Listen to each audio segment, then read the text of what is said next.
kom oom Louis met die swyshelm op sy kop. Waar stal hy en wag, hou hy nooit op. Van hekke tot sleepwaens, van rame tot die dak. Hy bou dit sommer reg, sonder enige geknak. Hy vat 'n stuk keister en maak het sommer mooi. Met sy swysmasjien laat hy die vonke strooi. As iemand vra, kan jy dit bou? Lag hy net en sê, los dit vir my. Hy sal nooit nee sê vir 'n lekker braai nie. Vleis op die kole maak hom sommer bly. En as die kuier lekker warm begin raak, dan hoor jy sy stem wat deur die nag breek. Hoi kokke, hoi manne, manne, gooi nog 'n choppie op die vuur moet brande. Hoi kokke, hoi manne, manne, oom Louis bring die gees na elke kamp en lande. Van Cape Touriel tot Tolofberg, se naam nou is dit Tolofberg wat altyd in sy hande saamgaan met 'n swysmasjien en 'n glimlag so groot as oom Louis 'n legende. Dis sommer dood eenvoudig boet.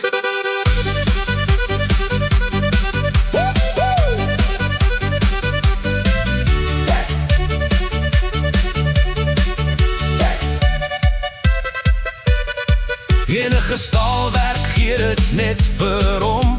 Hy bou dit sterk, dit val nie sommer om. Van braairoosters tot 'n groot staalhek, sy hande werk kry altyd respek. Hy sê nie baie nie, hy wys jou met sy hande hoe staal verander in die mooiste planne. As die vonke spat, weet almal dis reg, want oom Louis doen sy werk met trots en met krag. Die braaivleis gierang oor die kamp se grond. Die stories loop en almal staan in 'n ronde. Iemand roep, wie's lus vir nog 'n choppie vandag? Oom Louis glimlag breed en begin weer lag.